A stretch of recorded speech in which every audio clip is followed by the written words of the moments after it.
If you want to change the world, start off by making your bed. If you make your bed every morning, you will have accomplished the first task of the day. It will give you a small sense of pride, and it will encourage you to do another task, and another, and another. And by the end of the day, that one task completed will have turned into many tasks completed. Making your bed will also reinforce the fact that the little things in life matter. If you can't do the little things right, you'll never be able to do the big things right. And if by chance you have a miserable day, you will come home to a bed that is made, that you made. And a made bed gives you encouragement that tomorrow will be better. To pass SEAL training, there are a series of long swims that must be completed. One is the night swim. Before the swim, the instructors joyfully brief the students on all the species of sharks that inhabit the waters off San Clemente. They assure you, however, that no student has ever been eaten by a shark, at least not that they can remember. But you are also taught that if a shark begins to circle your position, stand your ground. Do not swim away. Do not act afraid. And if the shark, hungry for a midnight snack, darts towards you, then summons up all your strength and punch him in the snout, and he will turn and swim away. There are a lot of sharks in the world. If you hope to complete the swim, you will have to deal with them. So if you want to change the world, don't back down from the sharks. Over a few weeks of difficult training, my SEAL class, which started with 150 men, was down to just 42. There were now 6 boat crews of 7 men each. I was in the boat with the tall guys, but the best boat crew we had was made up of the little guys, the Munchkin crew, we called them. No one was over 5'5". The Munchkin boat crew had 1 American Indian, 1 African American, 1 Polish American, 1 Greek American, 1 Italian American, and 2 tough kids from the Midwest. They out-paddled, outran, and outswam all the other boat crews. The big men in the other boat crews would always make good-natured fun of the tiny little flippers the Munchkins put on their tiny little feet prior to every swim.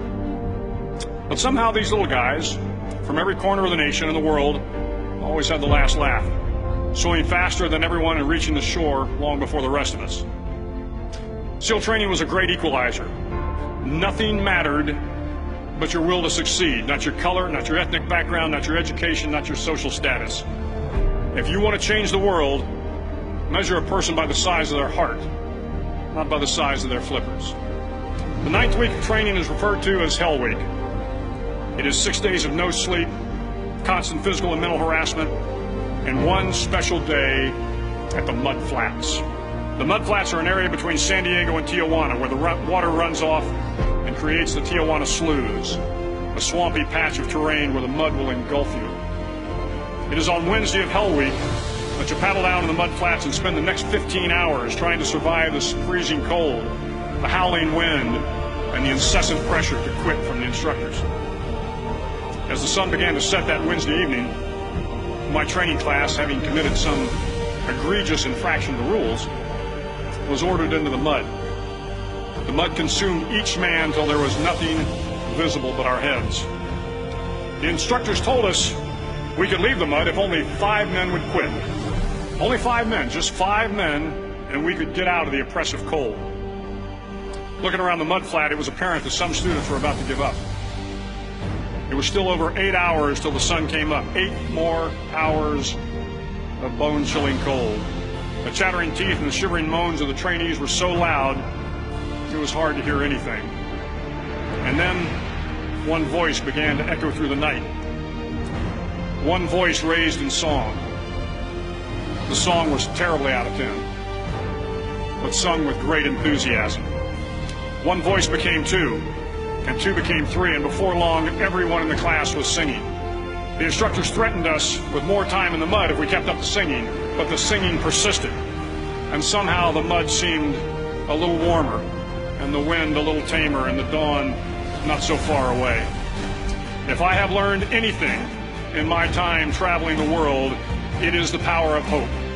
The power of one person, a Washington, a Lincoln, King, Mandela, and even a young girl from Pakistan, Malala.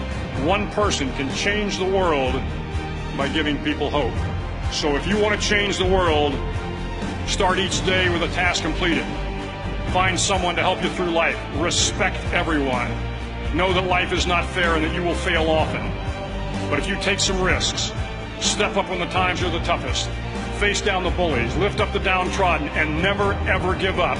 If you do these things, the next generation and the generations that follow will live in a world far better than the one we have today. And what started here will indeed have changed the world for the better.